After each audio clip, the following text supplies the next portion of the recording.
Sa titulong Comedy Queen, napalitan na ni Eugene Domingo sa Ay de las Alas.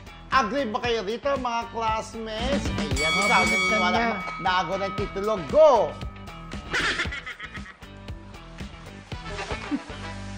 Aray ko, magagalit na naman. Wow! Sa kanya pa No! talaga. Sa akin pa talaga? Wala silang kalaon ng Excel. Ako no, still, si Ay de las Alas pa rin po ang Comedy Queen at hindi pa po nakukuha ni Eugene Domingo kahit marami na siyang pelikulang nagawa din na dito siya. But still, si Ay pa rin po ang may hawak ng titulong Comedy Queen. Ganon? Ako naman! Yes! Kasi, huwag sana magagalit. Bata. Sana magagalit si Ay. Kasi ito kasi mga... Yan nabunot mo eh. Tsaka ito nabunot Panindigan ko. mo lang. Ito mga huling projects, Ni lalo na Eugene. sa pelikula ni Ay, hindi talaga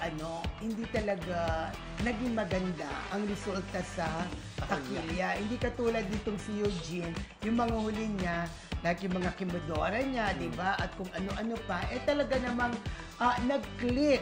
Pero kahit na ganun pa rin, meron din pelikula si Eugene na bumagsak rin sa takilya. Pero eto na nga, dahil ito ang nabunot ko, naagaw na talaga ng titulong Comedy Queen ni Eugene Dominguez. Ito kay Ay de Sino las naman?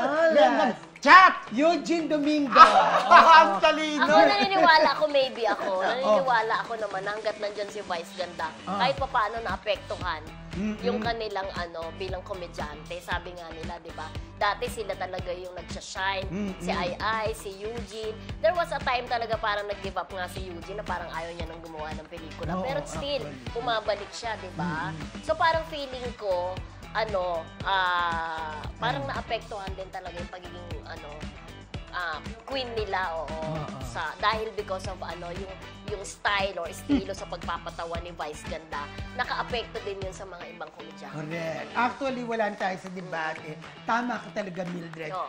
Dati kasi, sina Ay at sila saka lang. sina Eugene talaga ang namamayagpag sa comedy, Isama din natin si Pokwang, di ba?